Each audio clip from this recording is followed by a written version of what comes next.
On today's question of faith, is Pope Francis going to retire?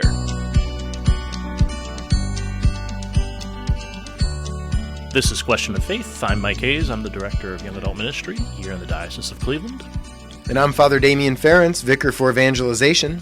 And I'm Maria Wancata with the Communications team. So we've been hearing a lot of news about Pope Francis possibly retiring. You know, he's been sort of hobbled around with a bad knee, and there have been a couple of different signs. I think we'll go through this as we go through the show. About that he might try to pack it in. So what do we think? He canceled a couple trips recently too to Africa. I think he was going to go to the Congo and Correct. one other place, and so that's got people thinking, well, is he going to retire?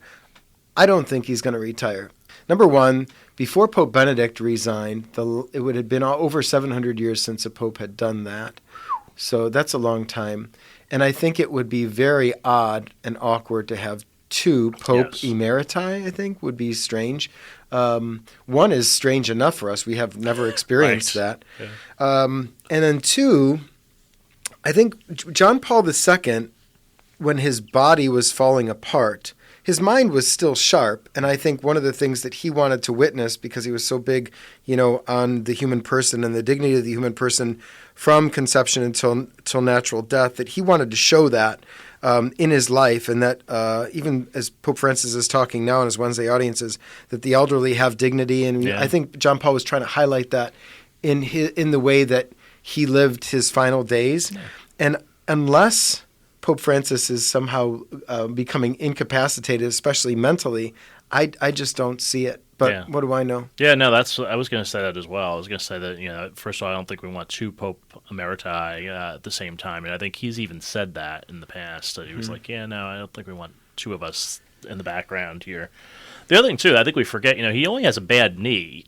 There's nothing else is really wrong with him. And one lung, though, right? It's half a lung. Yeah, it's one lung doesn't operate as well as the other. He has two lungs, but one is pretty incapacitated. And that's been his whole life. Right. So that's nothing new, But the bad knee is, something that's really, he sort of joked with a bunch of Mexican seminarians the other day, and during his audience, they passed him by, and he said, "You know what I really need for my knee?" And he said, "Well," he goes, "a shot of tequila." Yeah, that's funny.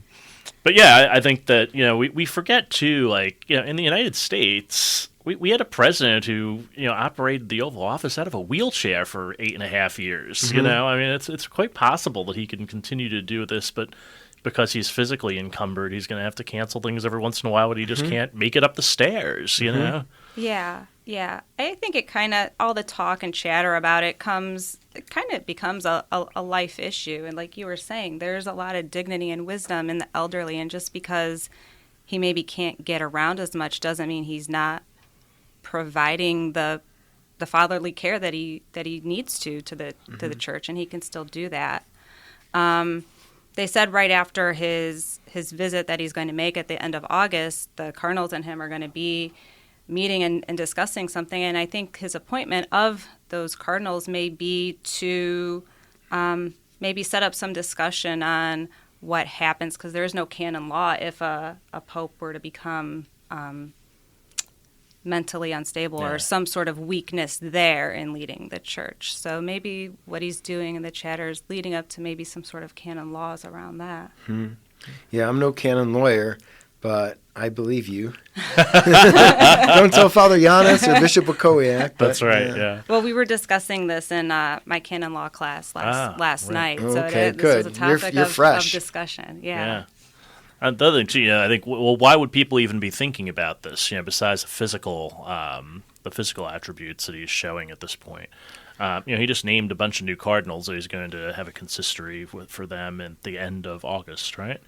And then he also has a meeting after that. Consistory can be a time when you name cardinals and a time when all the cardinals meet, and so he has a consistory of all the cardinals coming after that as well. And they were saying, well, maybe that's a sign that he's, when he's named all these new cardinals, and now the the table is sort of falling toward him in terms of the number of cardinals that he is assigned as opposed to past popes. And so, well, his legacy is sort of intact now, so maybe it's just time for him to leave it for the next guy. But they're saying, well, no, we think that he's just meeting with them because, number one, he's had this synod process going on for a long time, and he wants to make sure that gets implemented. Yeah. And so this is kind of the start of this, not the finish of it. So it's the gathering of the cardinals is probably to say, well, how can we keep talking? And the other thing is the cardinals don't know each other. All the new cardinals are from sort of remote areas of the world, peripheries. And so they don't. Yeah, they don't even know each other's face. Never mind their names. Never mind have they spent time with each other. So he wants to make sure that there's some fraternity there, I think. Yeah, and it's always easy to speculate and to get clicks and to run headlines. Oh, maybe the Pope's this or that, and it makes it interesting even for a podcast. Right. From a diocese. Will the Pope resign? Right. Yeah. There's a reason we talk about these things. Yeah, very interesting. Yeah, when I was Exactly. doing my research, I found articles from, I think it was 2000, speculating because Pope John Paul II just turned 80. Is he going to resign and all of that? But That's interesting. I forgot about that. Yeah. I think the big sign was that they said the Pope was going to be visiting Celestine V's gravesite, which Pope Benedict did, and Pope Benedict laid his palm down there and said, and then retired not long after that. They're like, oh, he's went to Celestine. He's going to retire. He's going to retire. I think it was just a trip. No ifs, ands, or buts about that. It's just like, no, I just went there and I just happened to pass by the grave. It had no sign or reason for anything else. Yeah, and we may be seeing him, like John Paul II, more in a wheelchair with a cane or a walker. And that's good, too, because those of us who have had parents and grandparents and taken care of them as they got older, it doesn't mean that they're not able to contribute to family life. I remember as my dad got older, I would have to get him in his walker, like on a holiday, take him from Mount Alverna nursing home and help get him in the house and sit him around. But he was still alert and so happy to be with all of us. But you get older and things change. But that's okay. That's part of living. And I think as Americans in particular, oftentimes we don't want to look at that. We only want to see healthy, young faces, and the elderly, well, let's keep those out of our peripheries here. And I think the Holy Father's putting himself out there in his addresses to grandparents and his Wednesday audience. He's saying, no, let's take a good look. The other day, he preached again. Did you see this? He went against wrinkles. He said, if you have wrinkles, know that they're a sign of life and that you've been living, and don't try to hide your wrinkles. It's like a fine wine. And so who else is going to say that? I thought that was great. Yeah, he was preaching. I think it was Friday. It went off the cuff and he was talking about wrinkles. Don't try to hide your wrinkles. They're good. It's a sign of wisdom. That's great stuff. Yeah, he's great. The thing I was thinking about too was that nobody is promised tomorrow. And the Pope is in his mid 80s at this point. Every day is gift for people in their 80s, as people who I know who've been in their 80s have said all the time. When my father turned 80, he said, "God doesn't owe me a thing. He could take me at any day, and I'm good with that." He goes, none of us are promised tomorrow. He goes, I could go out and get hit by a bus. He said, I'm 80 years old. I've lived a long time. And he goes, and it's, look, every day is a gift. And he said that. I was kind of impressed with that when he said that. I was like, that's good, Dad. Yeah. And I think the Pope feels the same way. He's like, look, I'm an old man, and I might not wake up tomorrow. God forbid. But that's true. We always have to be thinking about that end too. Is that anything can happen on any day. So it's not whether he'll retire or not. It's hey, how much longer is he going to live too? Right. I mean, there's a lot to say about that. So, Mike, what you're saying here is like the memento mori, that a good Catholic practice is to keep your death on your mind. At the end of the Hail Mary, pray for us when? Now and at the hour of our death, amen. In the Eucharistic prayer, we're always remembering to pray for the dead and knowing that we don't know the time or the day, and the death comes like a thief in the night. So we ought to always be prepared for it. Yeah. And I think, so in my experience, most of my life was Pope John Paul II. Mm-hmm. And I think as we saw him get older, I think it did relate to us like our own parents, and so I see my parents getting older now too. And I think he became more beloved, and his words and his appearances more treasured as the time went on. And I think with Pope Francis, I would hope that it goes along the same way, that even if he does need to pull back some or not make as many trips, the words and everything he shares just becomes more treasured by all the faithful. Yeah. Yeah, when he's not able to do as much as he once did, when he does what he does, you're really locked in even more. That's right. And this is sort of practicing what he preaches, too. Like he's been saying to grandparents, hey, just because you're retired and you can't do things that you used to be able to do, that doesn't mean you're retired from the faith. So keep on keeping on and keep praying for people and keep doing all those things that you can do. You might not be able to do some things, but you can do something. And your life still has a lot of value, and you have a lot left to give. So continue to do that. So I think that there's a good opportunity for him to sort of practice that and model that for people as well. Yeah, agreed. Great. So Pope Francis, keep on at it. We're praying for you. And let's go to the church St. Stanislaus, which is in the old Polish village there. Right? Yeah, and speaking of popes, when John Paul II was still Cardinal of Wojtyła, he visited that place and also visited St. Peter and Paul. But St. Stanislaus is in Slavic Village, right next to Central Catholic. It's a beautiful church. Fairly recently restored, maybe within the last 18, 20 years. But Father Eric Orzik is the pastor there, and they still have Mass in Polish, I think, on the weekends. Yes, they do, yeah. Have you ever been there, Maria? I have not.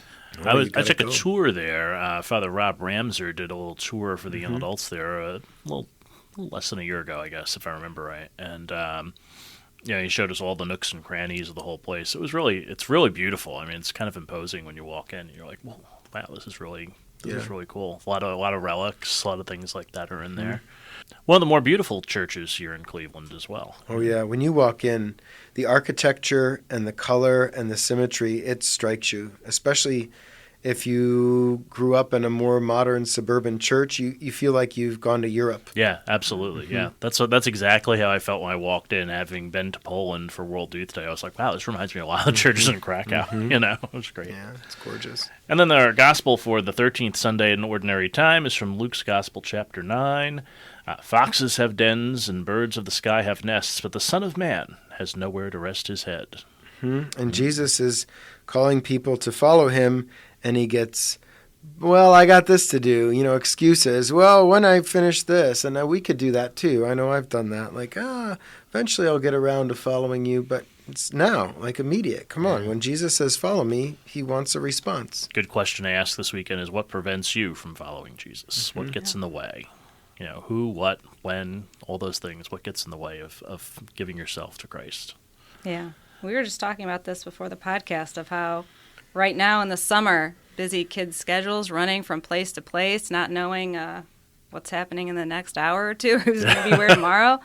But keeping the practice of keeping your prayer rituals and your prayer life and what's most important, not letting the busyness creep in and take over your mind and your heart. Exactly. I always find when I get too busy, it's a good anchor to come back and say, oh, if I feel like I'm too busy, then it means it's time to pray. Yeah. Well, Mother Teresa used to say that, she had her sisters make a holy hour once a day, and if they were busy, 2 holy hours. That's right. Just to reground them, like, remember what's most important. So be rooted in prayer if you're going to be able to give yourself away in love. I thought that's nice. I had a priest friend that I met in Nicaragua, and he used to say that we should all pray 2.4 hours a day, which is 10% of your day when you think about it, right? And someone said, come on, Father, I don't have 2.4 hours a day to give. He goes, you're right. He goes, you know what you really need? He goes, like 4.8 hours of prayer a day. And so whatever amount of time you should pray, whether it's 2.4 hours or a holy hour or whatever, go and do that. And especially if it's a busy time, summer tends to get busy with all different kinds of activities, especially if you're a parent. So in the midst of your activities, take some time to pray. And we'll see you again here next week on Question of Faith.